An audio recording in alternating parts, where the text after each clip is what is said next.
मेडिकलच्या विद्यार्थ्यांसाठी यूएसपी ही आहे की तुम्ही एकदा का ग्लोबलच्या बॅचला ऍडमिशन घेतलं मेडिकलला तर तुम्ही डॉक्टर होईपर्यंत अनलिमिटेड बॅच ऍक्सेस करू शकता. नाही झालं परत सांग आपण काहीतरी दुसरं करू. ठीक आहे, मग त्यावेळेला ते ऍटलिस्ट करायला उत्सुक होतो. कारण त्यांच्या ज्या ह्या गोष्टी आहेत ते जे प्रेशर आहे ते पॅरेंट्सला नाही सांगू शकत. ठीक आहे, त्यामध्ये खरंच एक योग्य मार्गदर्शन योग्य वेळेला मिळणं हे खूप गरजेचं आहे आणि ग्लोबल सायन्स अकॅडमी नक्कीच हे काम करताय. खूप छान आहे. आपण म्हणतो ना की ज्याला सचिन बनायचंय, ठीक आहे, ज्याला क्रिकेटमध्ये पुढे जायचंय, पण त्याला तुम्ही हातामध्ये माईक दिलं, अर्थच नाही त्या गोष्टीचा. त्यामुळे सगळ्यात आधी आपल्या विद्यार्थ्याची क्षमता, ऍप्टिट्यूड, ॲबिलिटी जाणून घेतली पाहिजे. आणि ही ॲबिलिटी जनरली तुम्ही 5वी 6वी नंतर 7वी 8वी नंतर पण जाणून घेऊ शकता. तूफानों को छीन के मंजिलों को छीन ले, आशाएं खिले दिल की, उम्मीदें हंसे दिल की, अब मुश्किल नहीं कुछ भी, नहीं कुछ भी.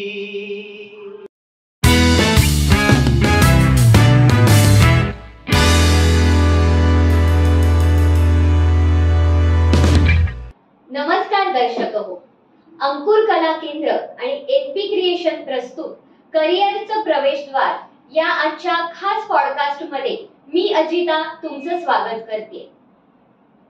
शाळा झाल्यानंतर साधारणतः करिअर मध्ये काय करायचं, इंजिनिअरिंग करायचं की डॉक्टर म्हणजे वैद्यकीय क्षेत्रामध्ये जाण्यासाठी किंवा अभियांत्रिकी क्षेत्रात जाण्यासाठी नेमक्या एंट्रन्स एक्झाम ज्या द्याव्या लागतात त्यासाठी प्रचंड मार्गदर्शनाची गरज असते. सो आज आपल्याला असंच एक व्यक्तिमत्व लाभलेलं आहे ज्यांची ग्लोबल सायन्स अकॅडमी ही संपूर्ण महाराष्ट्रभर फेमस आहे. आज आपण भेटणार आहोत प्रोफेसर सिद्धेश बोमनलीकर यांना. ते स्वतः बीई मेकॅनिकल आणि एमई थर्मल आहेत. त्याचप्रमाणे IIT बॉम्बे इथे ते रिसर्च असोसिएट म्हणून देखील त्यांनी काम बघितलेलं आहे. सो प्रोफेसर सिद्धेश बोमनलीकर सर, तुमचं आमच्या या पॉडकास्ट मध्ये स्वागत आहे. थँक्यू. मला तुम्ही एक सांगू शकाल का की ही जर्नी तुमची सुरुवात कशी झाली, म्हणजे नेमकं ग्लोबल सायन्स अकॅडमी सुरुवात कशी करायची आहे किंवा आपण एक असं इन्स्टिट्यूट किंवा क्लासेसच चालू करायचे, तर याविषयी थोडंसं सांगाल का आम्हाला? सर्वात आधी तर धन्यवाद सर्वांचे. जो प्रश्न आहे तुमचा त्याला अनुसरून एक उत्तर देतो की ग्लोबल सायन्स अकॅडमी अशी कोणती अकॅडमी खोलायची किंवा त्याच्यासाठी विद्यार्थ्यांना मार्गदर्शन या मार्गाने द्यायचं आहे असा कोणत्याही प्रकारचा विचार त्यावेळेला नव्हता ज्यावेळेला मी इंजिनिअरिंगला होतो.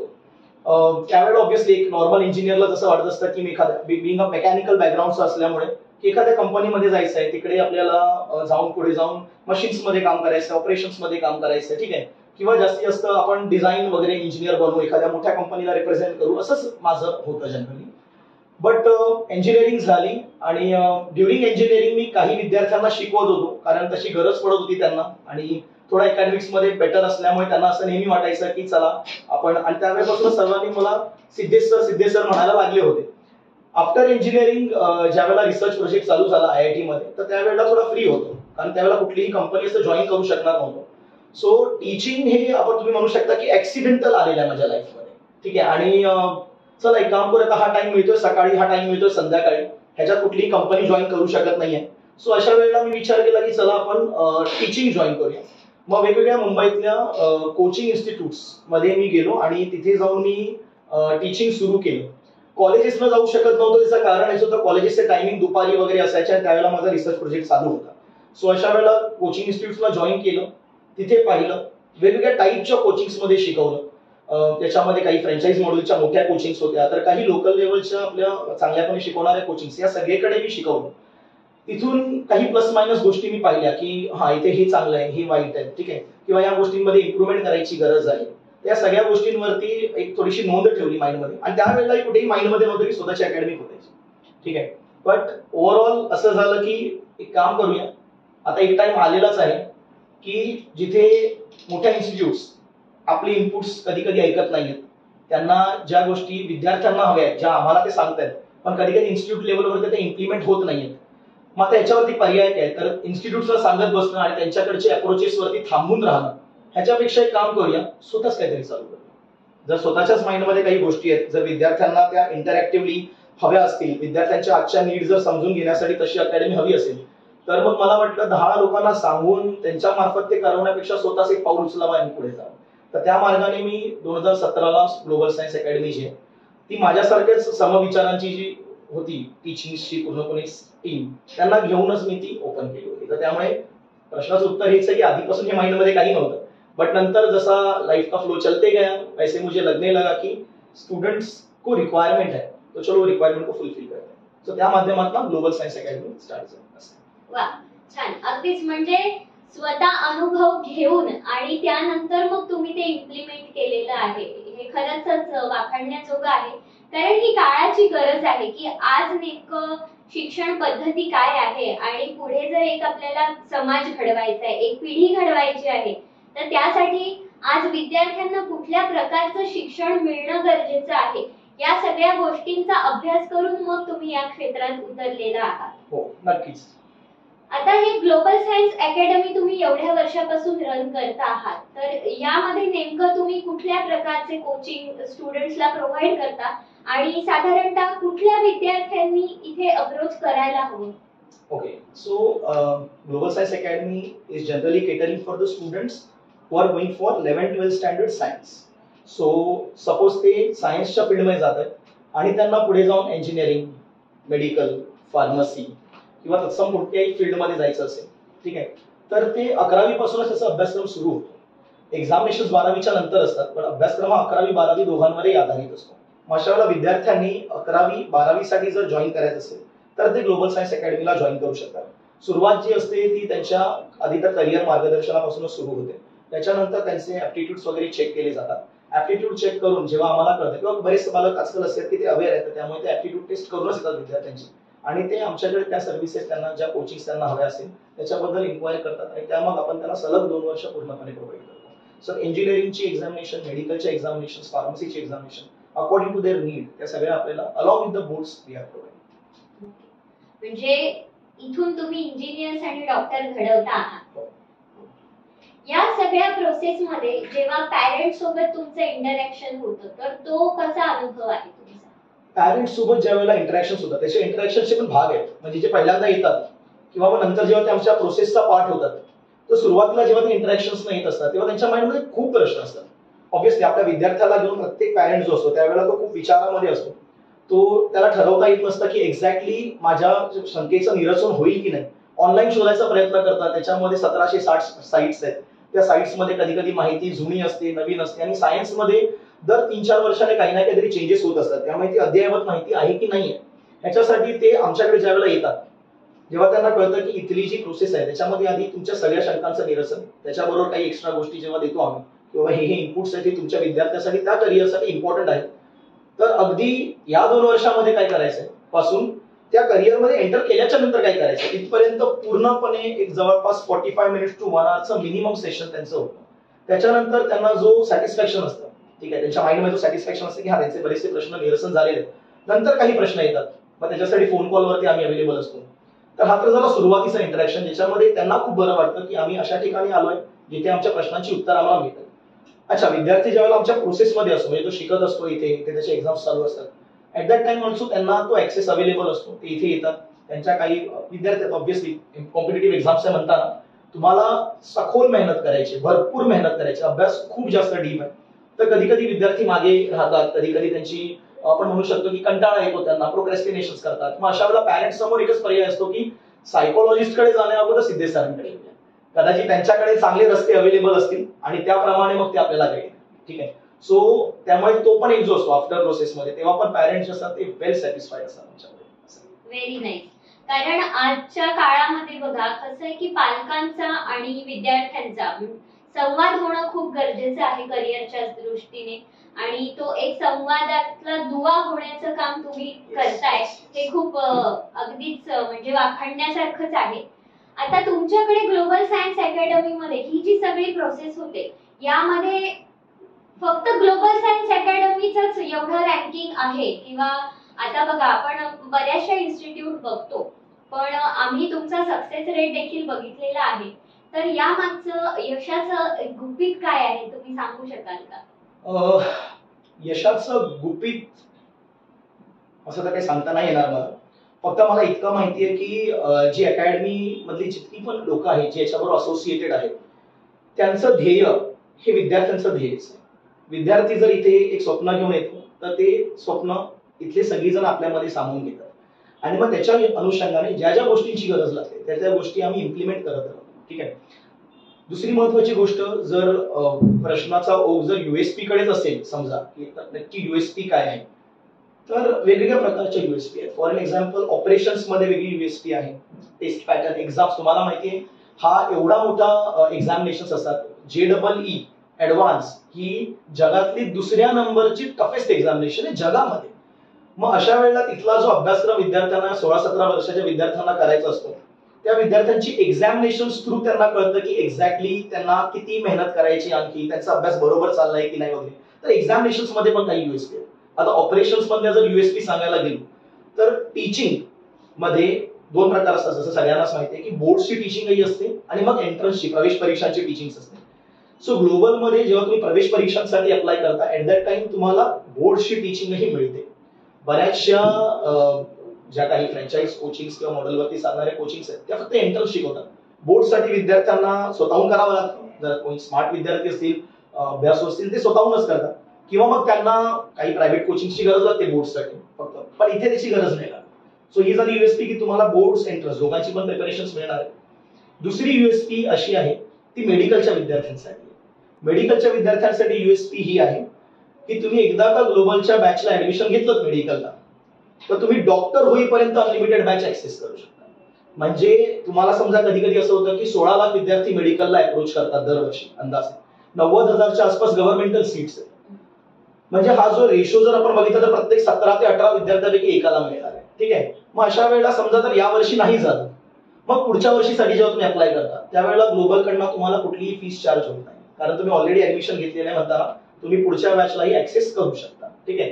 जोपर्यंत तुम्हाला कोणतीही एक डॉक्टरची डिग्री किंवा डॉक्टरचं आपण ऍडमिशन म्हणू, MBBS असेल, BHMS असेल, आयुर्वेदिक या सगळ्यापैकी कुठेही जर मिळालं तोपर्यंत आपण तुम्हाला शिकवत राहणार. सो ही झाली एक मेडिकल फील्डसाठी युएसपी. इंजिनिअरिंग साठी अशी कुठली तरतूद करायची गरज नसते. त्याचं कारण आहे इंजिनिअरिंगला नॅशनल लेवल बरोबरच स्टेट लेवलचे पण एक्झामिनेशन आहेत. तर विद्यार्थी स्टेट लेवलचे एक्झामिनेशन क्रॅक करतात आणि इंजिनियर तर बनतातच. मेडिकलसाठी थोडी टफ एक्झामिनेशन असल्यामुळे कम्पॅरेटिव्हली तिथे आपण ही युएसपी दिलेली आहे की अनलिमिटेड बॅच ऍक्सेस हे तुमच्यासाठी अवेलेबल असतं. अच्छा, तिसरी युएसपी आहे एक्झामिनेशनची. आता क्लासेस तर एक्झामिनेशन ठेवतातच आहेत. ठीक आहे. बट क्लासेस एक्झामिनेशन ठेवत असताना बऱ्याच वेळेला कसं होतं चॅप्टर वाईज एक्झामिनेशन असते. ऍट द सेम टाइम त्याच्यानंतर जी एक्झामिनेशन असते ती असते एक 5 ते 6 चॅप्टर्स वरती आधारित, ज्याला आपण सुप्रीम टेस्ट म्हणतो, आणि मग फायनली प्रिलिम टेस्ट असतात. पण आपल्याकडे एक युएसपी अशी आहे की एखाद्या विद्यार्थ्याला जर वाटलं की आपण हे 3-4 चॅप्टर माझ्या लेवलला मी प्रिपेअर केले, मला या चॅप्टर्सची फक्त प्रिपरेशन करायचे, तर त्याच्याही टेस्ट तुम्ही देऊ शकता. तर ही झाली चॅप्टर वाईज युएसपी की तुम्हाला जसे पाहिजे तसे टेस्ट आम्ही कस्टमाइज लेवलवरती बनवून देतो आणि त्याचे जे असेसमेंट असते ती पण तुम्हाला 1 ते 2 दिवसामध्ये लगेच मिळते. काही ऍप्स सुद्धा ज्या आहेत ज्या आम्ही स्वतःहून ऍप डिझायनरशी बसून बनवलेले आहेत त्याच्या थ्रू विद्यार्थ्यांना पण बराच फायदा होतो. त्याच्यामध्ये जवळपास विद्यार्थी 80 ते 90,000 क्वेश्चन्सला ऍक्सेस करू शकतात आणि एवढे क्वेश्चन जर चांगल्यापणे विद्यार्थी करतो याचा अर्थ काय, त्याची एक्झामिनेशन क्रॅक होणार आहे. ठीक आहे. सो या काही युएसपी घेऊन ग्लोबल चालतं. तिसरी युएसपी आहे मॅनेजमेंट मध्ये, की मॅनेजमेंट जे ते ल्युसिड आहे. म्हणजे तुमचे काही प्रॉब्लेम्स असतील तर त्याला थेट डायरेक्टर पर्यंत पोहोचवण्यासाठी वी आर ऑलवेज अवेलेबल. ठीक आहे. मग ते प्रॉब्लेम्स आम्हाला डायरेक्ट मिळतील किंवा मग मॅनेजमेंटच्या थ्रू आम्हाला पोहोचतील तर त्याच्यावरती पटकन काम होऊ शकतं. सो जो लॅग असतो ही विद्यार्थ्यांची क्वेरी आणि त्याचं निरसन होणं, ह्याच्यामध्ये जो लॅग आहे, टाइम लॅग, तो कम्पॅरेटिव्हली बाकीच्या ठिकाणी जर समजा 1 ते 1.5 महिन्याचा पण असू शकतो, कधी कधी आठवड्यांचा असतो, इथे एका दिवसाचा किंवा तासाभरांचा असतो आणि त्याच्यामध्ये तुमच्या क्वेरीज असतात ते रिझॉल्व्ह होतात. सो या काही युएसपी घेऊन आम्ही चालतो ज्याच्यामुळे दोन्ही साईडनी सॅटिस्फॅक्शन असतं, रादर तिन्ही साईडनी सॅटिस्फॅक्शन असतं. स्टुडंट, टीचर आणि पॅरेंट्स तिन्ही सॅटिस्फाईड असतात. Very nice. म्हणजे कस्टमाइज तुम्ही खरं तर स्टुडंटसाठी एक्झाम वगैरे घेताय हे ऐकून खूप छान वाटलं. कारण शेवटी कसं आहे की पॅरेंट्सने काही विश्वासाने मुलं तुमच्याकडे सुपूर्द केलेली असतात त्यांचं भविष्य घडण्यासाठी आणि त्यांची प्रोग्रेस होतीये आणि मेन म्हणजे या सगळ्याचा त्यांच्या व्यक्तिमत्वावर एक वेगळा काही प्रभाव पडतोय, हे खूप गरजेचं आहे. आता मला एक तुम्ही सांगा की तुम्ही तर इथे एक्झाम आणि पुढे जे काही एंट्रन्स आहे त्याच्यासाठी जी तयारी करून घेत असताना विद्यार्थ्यांच्या मानसिकतेवर देखील काम करतात? खूप महत्वाचा प्रश्न आहे हा. म्हणजे तसं पाहायला गेलं तर माझं मत असं आहे की जेव्हा तुम्ही या अशा परीक्षांना जात असता, अप्रोच करत असता, तेव्हा तुम्ही मनातून किती रेडी आहात हा पहिला भाग झाला. दुसरा भाग हा आहे की विद्यार्थी सुरुवातीला जेव्हा ऍडमिशनच्या टेबलवर बसलेला असतो त्यावेळेला तो खूप उत्स्फूर्त असतो की असे आम्हाला उत्तर ऐकायला मिळतात की बेटा ऐसे एग्जामिनेशन ये पैटर्न है, ये आपको करना है और ये हमारी तरफ से होगा. सर मैं अपना 100% दूंगा. ठीक आहे. तर सुरुवातीला 10वी झाल्याच्या नंतर त्यांचा हा 100% जो असतो तो खूप जोरात असतो, खूप जोमात असतो.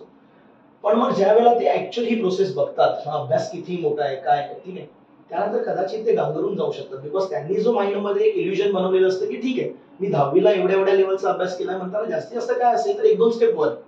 पण अभ्यास ऍक्च्युअली थोडा वर आहे. कठीण नाही म्हणता येणार. सातत्याने जर केला तर तो होतो, पण त्यासाठी कन्सिस्टंट गाईडन्स लागतं. आणि ह्या 2 वर्षांमध्ये तुम्ही एकाच पद्धतीने अभ्यास नाही करू शकत.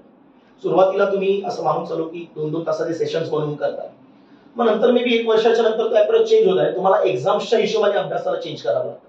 मग अशा वेळेला विद्यार्थी गांगरून जातो. जर त्याच्या प्रश्नांची जर उत्तरं नीट कोणी देणारं नसेल तर मग तो पॅनिक होतो. आणि त्याच्यामध्ये मग पॅरेंट्सचं प्रेशर असतं की आता ही 2 वर्ष आहेत, महत्वाची आहे, तुला IITN व्हायचंय, NIT मध्ये जायचंय, डॉक्टर बनायचंय. मग अशा वेळेला त्याची मानसिकता समजून घेणं खूप गरजेचं आहे. कारण नाही म्हटलं तरी सुद्धा ते 16-17 वर्षाचे विद्यार्थी, त्यांना एवढं प्रेशर जे असतं.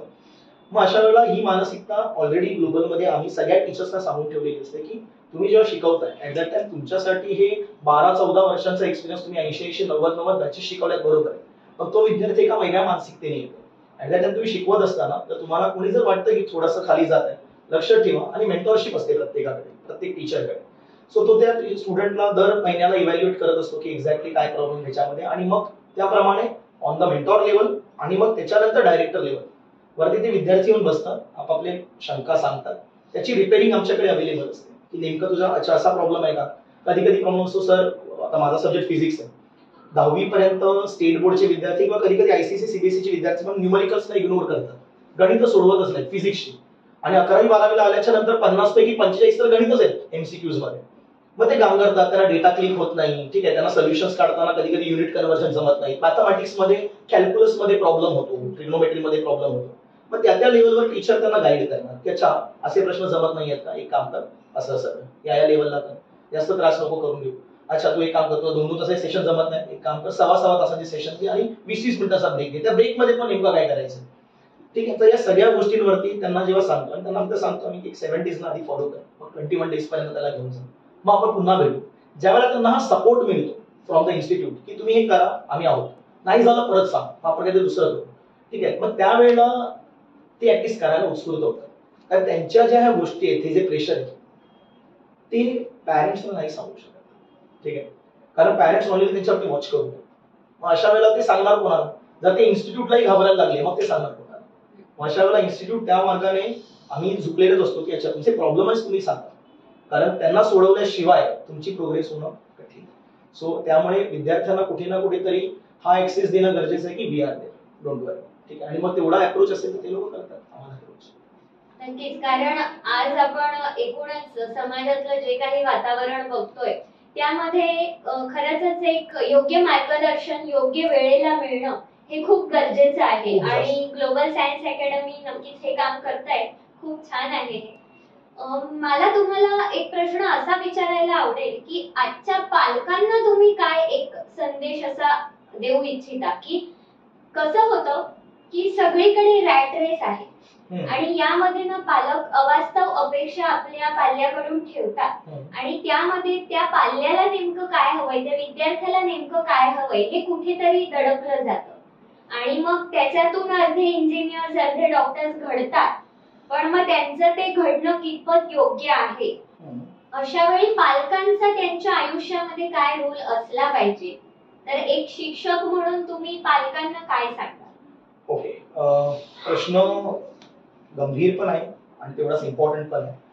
पालकांना सुरुवात सर्वात आधी तर एक निवेदन असेल की विद्यार्थ्यांवरती स्वतःच्या अपेक्षा लागू नका.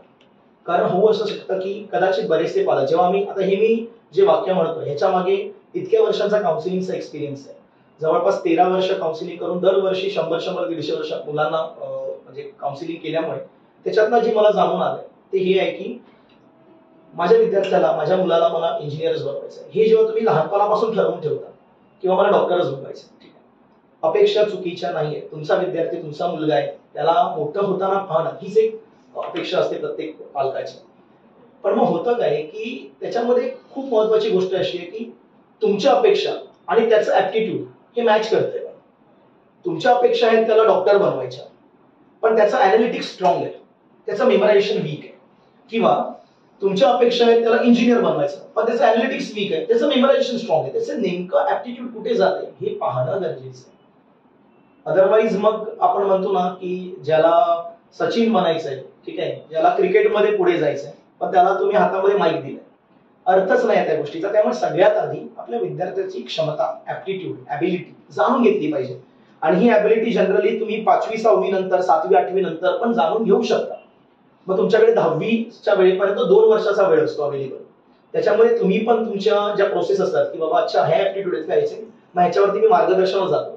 इन शॉर्ट 10वी नंतर लगेच 2 महिन्यांमध्ये पॅनिक होऊन एखादे डिसिजन घेण्यापेक्षा एक 2-3 वर्ष अगोदरपासून विद्यार्थ्याच्या ऍप्टिट्यूड्स वरती आधी अभ्यास करा. त्याची अॅनालिटिक्स स्ट्रॉंग आहे, त्याची मेमरायझेशन स्ट्रॉंग आहे, त्याची ड्रॉइंग स्किल्स स्ट्रॉंग आहेत, नेमकं काय स्ट्रॉंग आहे, त्याच्या अनुषंगाने बाहेर आज इंडियन मार्केटमध्ये आणि ग्लोबल मार्केटमध्ये एक्झॅक्टली काय गोष्टी आहेत ज्या त्यांनी करायला हव्यात. जर त्या तुम्हाला माहिती नसतील तर कुठल्या तज्ञाला विचारा. एक चूक आणखी पालक करतात की ते आपल्या ओळखी जे 2-4 रिलेटिव्ह असतात किंवा 1-2 नेबर्स असतात त्यांना विचारतात, त्यांनाही पूर्ण माहिती असते नसते आणि त्यानुसार ते निर्णय घेतात. तरी सेकंड गोष्ट असते, मग जेव्हा पण आमच्याकडे काउन्सिलिंग देतात, अच्छा ऐसा होता है सर, हमें तो ऐसे पता था. सो मग ते कुठेतरी त्याच इल्युजन मध्ये असतात की अच्छा असं असं चाललंय बाहेर, पण असं नसतं. तिसरी महत्वाची गोष्ट मला ही सांगायची आहे पालकांना की बऱ्याचदा असं पालकांच्या तोंडून निघतं की त्याला जे करायचं ते करू द्या, आमचा काही फोर्स नाही. ठीक आहे, ही वृत्ती चांगली आहे, मी याला विरोध नाही करत. रॅदर हे बरं आहे की जुन्या काळामध्ये पालक जे फोर्स करायचे तेच विद्यार्थ्यांना करावं लागायचं. आजकाल पॅरेंट्स असं आहे की नाही, त्याला जे करायचं ते करू द्या. पण माझं असं मत आहे की डायरेक्ट तसा पण निर्णय नका घेऊ. आधी तुम्ही पण जरा जाणून घ्या सगळ्या गोष्टी एक्झॅक्टली काय आहे, ठीक आहे, कुठल्या गोष्टी त्याच्यासाठी योग्य आहेत नाही योग्य आहेत ह्याचं तुमचं पण एक मत बनवा आणि त्याला आधी ते ऍक्सेस द्या. आधी त्याला ती ऍप्टिट्यूड समजून घेऊ द्या, स्वतःच्या क्षमता समजून घेऊ द्या, आधी सगळे करिअर ऑपॉर्च्युनिटीज काय ते समजून घेऊ द्या, त्याच्यानंतर त्याला निर्णय करायला. अदरवाईज होतं काय, तो 3-4 ऑप्शन्स त्याला फक्त माहिती असतात 10वी पर्यंत आणि तो त्या 3-4 ऑप्शन्स पैकीच एक निवडायला जातो आणि पालक परत त्याला जे निवडायचं ते निवडू द्या. ह्याचा अर्थ तुम्ही त्याला शॉपिंग मॉलला घेऊनच नाही गेला, एका छोट्या दुकानामध्ये घेऊन गेला जिकडे 10 शर्ट लागलेले आहेत, तुम्हाला एकच निवडायचं आहे. तुम्ही एक काम करा, त्याला ऍक्सेस दाखवा नेमकं काय, तेवढं तरी तुम्ही करू शकता आणि त्याच्यानंतर त्याला ठरवू. आय नो मल्टिपल ऑप्शन्स नंतर कन्फ्युजन वाढू शकतं, म्हणूनच मी म्हणालो ही गोष्ट 10वी नंतर करण्यासारखी नाही, ही 8वी पासूनच सुरू झाली. आणि त्यामुळे पालकांसाठी या 3 गोष्टी आहेत, मी नंबरिंग करून सांगतो. पहिलं की आवाजवी अपेक्षा नका ठेवू, त्याचे ऍप्टिट्यूड चेक करा. दुसरं 10वी नंतर लगेच नाही, 8वी पासूनच जरा सुरू करा त्याचा ऍप्टिट्यूड चेक करायला आणि त्याप्रमाणे त्याला करिअर ऑप्शन्स दाखवायला, ठीक आहे. आणि तिसरं संपूर्णपणे त्याच्यावरती सोडू नका, तो फक्त 14-15 वर्षाचा विद्यार्थी, त्याला संपूर्णपणे या गोष्टी माहिती नाही की एक्झॅक्टली काय करायचं. हे झालं करिअर चूज करताना. आता 11वी 12वीला विद्यार्थी आलाच आहे समजा, तर मग आता पालकांनी काय करावं. तर ऑब्व्हियसली ठीक आहे, जर तो बरोबर परफॉर्म करत नसेल किंवा नाही करत असेल तर पॅनिक होणे साहजिक आहे, बिकॉज पॅरेंट्सची स्वप्न ऍज वेल एज त्यांचा पैसा या दोन्ही गोष्टी लागलेल्या असतात. पण आय थिंक पॅनिक होणं हा शेवटचा ऑप्शन ठेवला पाहिजे. त्याच्या आधी त्याच्याशी बोलून विचारून काय प्रॉब्लेम्स आहेत, त्याच्यानंतर इन्स्टिट्यूटला गाठून की बाबा सर हे प्रॉब्लेम फेस होत आहे. तर हा संवाद जो आहे स्टुडंट बरोबर आणि टीचर्स बरोबर हा पॅरेंट्सनी नीट ठेवला पाहिजे. बऱ्याचदा पालकांचं पण काय होतं, आम्ही आमचं काम केलं, आम्ही एका इन्स्टिट्यूटला सोपवलं आणि आम्ही पैसे भरतोय म्हणजे आमचं कार्य झालं. तर तसं तर मग टीचर्स पण बोलू शकतात की आम्ही शिकवलं आमचं काम झालं, पण असं नसतं. आणि विद्यार्थी पण म्हणेल मी तर ट्राय करतोय माझं काम झालं पण मला होत नाही. पण असं फक्त एवढी गोष्ट करून जर सगळी कामं झाली असतं तर प्रत्येक जण IIT आणि मेडिकलमध्ये पुढे गेला असता. सो पॅरेंट्सना हेही लक्षात ठेवायचं की तुम्हाला तो कनेक्शन बनवून ठेवायचा आहे टीचर आणि स्टुडंटचा हेल्दी. आणि जेव्हा तुम्ही हे कनेक्शन बनवाल ना चांगल्यापणे, मग तुम्हाला कधी पॅनिक व्हायची गरज नाही असं मला वाटतं. So this is the thing. खूप महत्त्वाच्या आणि अतिशय इम्पॉर्टंट गोष्टी सरांनी आज सांगितलेल्या आहेत की पालकांच्या ज्या काही अपेक्षा आहेत या बऱ्याचदा अवाजवी असतात. त्या अवाजवी अपेक्षा ठेवणं थोडंसं कमी केलं पाहिजे पालकांनी.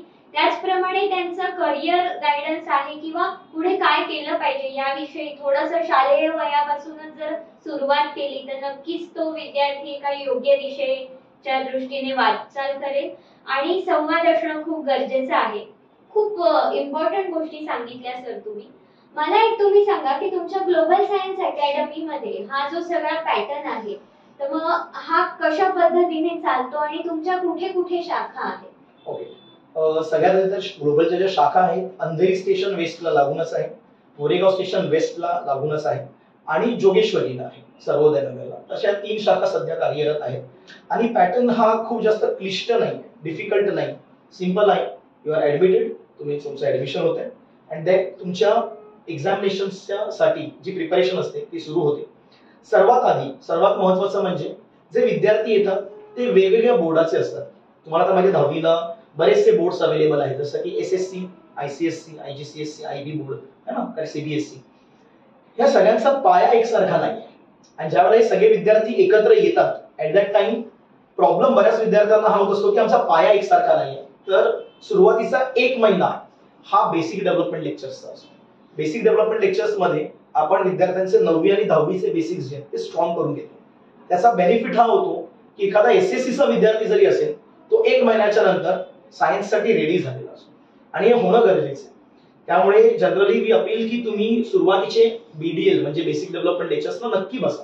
आणि दुसरी महत्वाची गोष्ट, हे लेक्चर्स सगळ्यांना ऍक्सेस व्हावेत यासाठी आम्ही ऑफलाईनही अवेलेबल करतो आणि ऑनलाईनही अवेलेबल करतो. म्हणजे जर समजा बाय चान्स त्यावेळेला जर विद्यार्थी गावी गेले तर सुट्ट्यांचे दिवस असतात, ठीक आहे, सुरुवातीला 10वीच्या 11वी जातात, तर ते लेक्चर्स तो व्हिडिओच्या मार्फतही समजून घेऊ शकतो आणि नंतर येऊन त्या टीचर्सला डाऊट विचारू शकतो.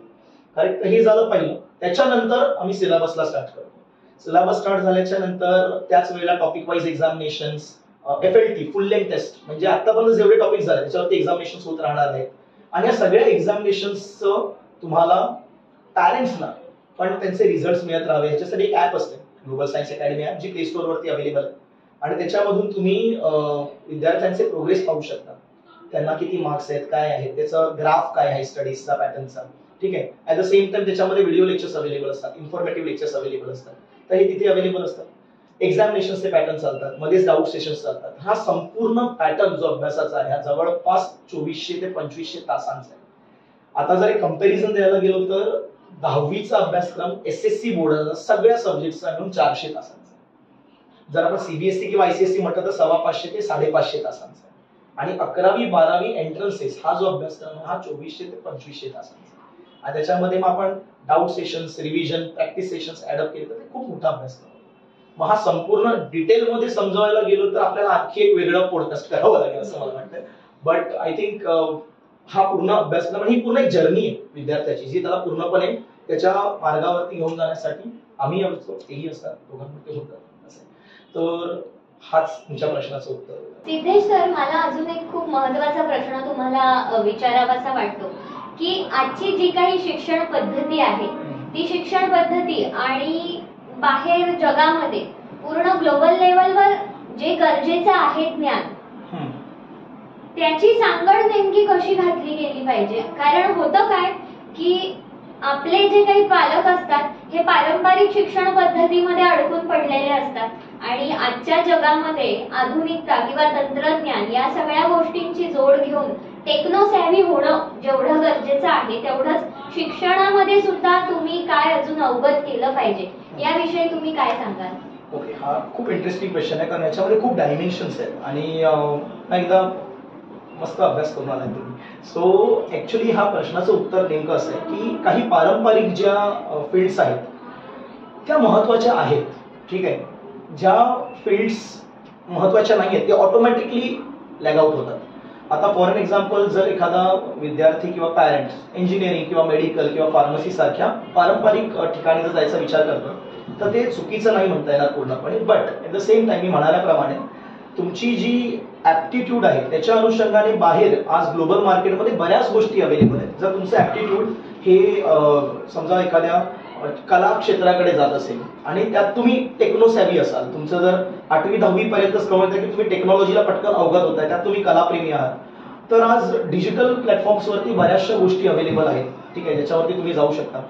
सगळ्यांनाच माहिती आहे की आर्टिफिशियल इंटेलिजन्स, AI जे आहे किंवा डेटा सायन्स जे आहे ह्या फील्ड्स मोठ्या होत आहेत. म्हणताना त्या फील्ड्समध्ये आपण पुढे जाऊन काही करिअर करू शकतो का? आर्टच्या फील्डमध्ये AI ला कनेक्ट करून आपण काही करू शकतो का? आर्ट पूर्णपणे बाहेर जाणार आहे का? तर आर्ट कधीच बाहेर जाऊ नाही शकत, तर ह्युमन जो आर्ट आहे त्याची नेहमीच एक गरज असणारच आहे. आज जसे आपण म्हणतो की कितीही कपडे जरी मार्केटमध्ये येत असले तरी सुद्धा जे क्राफ्टेड कपडे असतात किंवा क्राफ्टेड गोष्टी असतात त्यांची डिमांड तेवढीच आहे. त्यामुळे एआयच्या मार्फत कितीही तुम्ही पेंटिंग्स बनवा पण ते ह्युमन पेंटिंगची तर तेवढीच व्हॅल्यू असणार आहे. ॲट द सेम टाइम वेगवेगळ्या ग्लोबल मार्केटमध्ये बाहेर टेक्नॉलॉजीच्या रिलेटेड ज्या गोष्टी डेव्हलप होत आहेत तेवढ्या प्रकर्षाने अजूनही इंडियामध्ये त्या डेव्हलप होत नाहीत. मग अशा वेळेला ठीक आहे, नाही होत आहेत, होतील डेव्हलप. आपण होपफुली पॉझिटिव्हच राहतो आणि देश आपला पुढे पुढे चाललाय. सो त्यामुळे त्याच्या अनुषंगाने आज आपण कुठली डिग्री घेऊ शकतो याचा विचार करून मग पुढे जाऊन त्याला आपण मीटअप करू शकतो. फॉर एन एक्झाम्पल, तुम्हाला जर टेक्नोसेव्ही व्हायचंच असेल, तुम्ही असालच, इंजिनिअरिंग करा, मग पुढे जा, ठीक आहे. त्याच्यानंतर तिथे बरेच रस्ते अवेलेबल होतील. पण जर तुमचा ऍप्टिट्यूडच इंजिनिअरिंगचा नसेल तर तुम्ही जाऊ नका, मग दुसऱ्या फील्डकडे वळायला हवंच, ठीक आहे.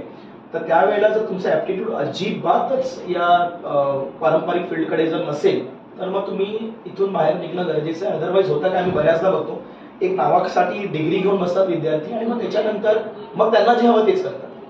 मग त्यापेक्षा तुम्ही आधीपासूनच जरा विद्यार्थ्यांच्या या बाबतीमध्ये मानसिकता समजून घेणं गरजेचं आहे. सो बाहेर जे ग्लोबल अप्रोचेस आहेत त्यांना जाणून घेणं खरोखर खूप गरजेचं आहे तुमच्या फील्डमध्ये प्रत्येकाच्या, हे गरजेचं आहे. So that is the answer for this. म्हणजे बघा दर्शक हो की दृष्टीपण किती महत्वाचं आहे की पुढे भविष्यामध्ये काय आपल्या समोर वाढून ठेवलंय आणि त्याच्यासाठी आपण आधीपासूनच आपली शस्त्र परजून ठेवणं किती गरजेचं आहे. कारण शेवटी आज शिक्षण पद्धती म्हणजे युद्धच झालेलं आहे एक प्रकारचं आणि तिथे त्या युद्धामध्ये जर आपल्याला सतत पुढे राहायचं असेल तर आपल्याला नेहमीच आपली शस्त्र परजून ठेवावी लागतील. सिद्धेश सर, जसं तुम्ही म्हणालात की तुमचे हे जे काही महत्वाचे USP आहे, तर हे USP साधताना जर पॅरेंट्सला तुमच्याकडूनच करिअर काउन्सिलिंग हवं असेल तर तशी काही सोय आहे का? आहे तशी सोय. एक्झॅक्टली जर समजा तुम्हाला करिअर काउन्सिलिंग हवं असेल ॲप्टिट्यूड सकट, तर तुम्ही कॉन्टॅक्ट करून ऑफिसमध्ये आमची वेळ घेऊन अपॉइंटमेंट घेऊन आपण सॅटर्डे संडेजना जनरली या काउन्सिलिंग प्रोव्हाइड करतो. सो ती तरतूद अवेलेबल आहे. आणि दुसरी गोष्ट, जर बेसिक ज्या इन्फॉर्मेशन असतात जसं की नेमकं इंजिनिअरिंग म्हणजे काय, इंजिनिअरिंगसाठी कोणत्या एंट्रन्स एक्झामिनेशन द्यायचे असतात, JEE जॉईंट एंट्रन्स एक्झामची मोठी एक्झामिनेशन आहे नॅशनल लेवलसाठी, त्याच्यामध्ये 2 भाग असतात, मेन्स ॲडव्हान्स. मग CET झालं जे स्टेट लेवलला असतं, MHT CET. मेडिकलसाठी नीटची एक्झामिनेशन असते, NEETची.